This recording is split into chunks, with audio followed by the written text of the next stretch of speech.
Nos hemos estado refiriendo a la idolatría o al hecho de adorar dioses ajenos y nos preguntamos muchas veces cómo es que los hijos de Israel, el pueblo elegido, aprendieron en el desierto, diríamos, todas esas prácticas de ocultismo, de idolatría. Y la verdad es que no solamente las aprendieron en el desierto, sino en contacto con otros pueblos. Bueno, hoy puede haber gente que diciéndose pertenecer al pueblo elegido o diciéndose creyente, más exactamente, sigan practicando este tipo de adoración a dioses que no responden, a dioses paganos y que componen todo este, ese mosaico, ¿no? De creencias. Algunas son bastante irrisorias, otras pertenecen realmente a la adoración a algún tipo de ser que existió o aunque se cree que tiene existencia. Eh,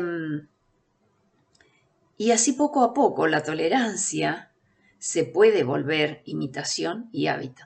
Eso nos puede suceder a nosotros también, para luego agregarse a nuestras actividades y transmitirse también a los descendientes o a los familiares o a las personas que están próximas, y hasta que llegamos a no poder delimitar en algún momento lo correcto de lo incorrecto. Bueno, pero si vamos a hablar de la fe como acostumbramos a hacerlo, tenemos que admitir también que hay mucha imperfección en las iglesias y desde ya podemos asegurar que no hay iglesia perfecta. Es más, en todas hay levadura, como decía Jesús, ¿no? Eh, esa levadura de los fariseos, ese inflarse en el conocimiento, en el creer que son únicos y que saben y tienen la verdad.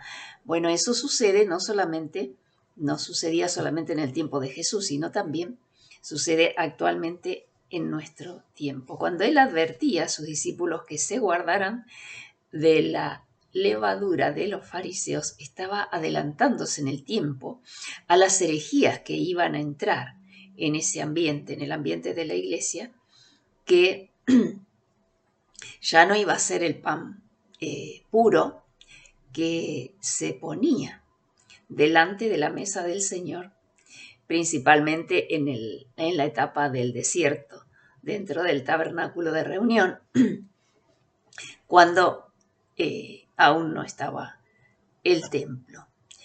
Y aún después se seguía celebrando y se sigue teniendo en cuenta ese pan sin levadura.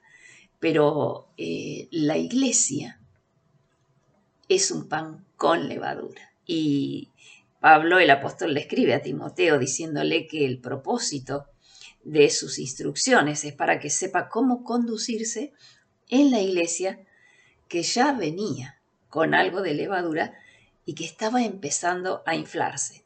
Imaginen con el pasar de los siglos.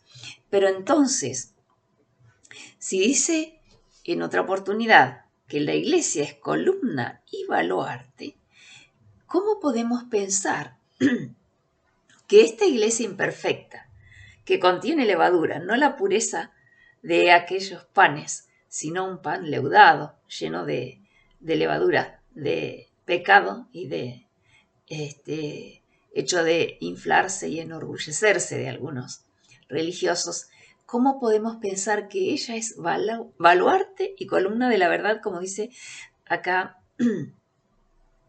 Pablo? Columna y baluarte de la verdad. Y sí, porque el que es santo debe seguir siendo santo. Y el que es inmundo, como dice el Señor, bueno, que siga haciéndolo. El que es impuro, que lo siga haciendo. Pero el que es santo, que siga siendo santo, que se santifiquen más. Y es un gran desafío para un momento actual, ¿no? De tanta confusión en distintos órdenes y de tantos temores que hay y de tantas opciones que tenemos. Es un gran desafío permanecer dentro de una iglesia que tiene levadura y permanecer siendo, tratando de ser mejores cada día. No ser santos porque no podemos, pero sí tratando de ser genuinos, sin hipocresía, porque en realidad lo que se dice de la levadura, que es la hipocresía que era propia de los fariseos, porque decían ellos, daban leyes a los hombres para que las respetaran y ellos no las ponían por obra. Así que también existe en la actualidad y va a existir posiblemente hasta que el Señor venga, esta levadura o esta impureza dentro de la iglesia. Y queda en cada uno de nosotros el esforzarnos por purificarnos cada día, que nuestra mente esté libre de la contaminación que a veces se recibe o se percibe en algunas iglesias, en algunos lugares de reunión y en algunos credos. Así que debemos limpiarnos nosotros, o sea, cada uno debe cuidar su limpieza, cuidar su propia estatura en el Señor, tratar de que la contaminación que hay en el mundo no entre dentro de ese lugar sagrado que llamamos iglesia, y si entra, que no sea por nuestro medio, sino que sea realmente por descuido de los otros, por propia responsabilidad de ellos, pero que no adhiramos a esta levadura, a esta hipocresía.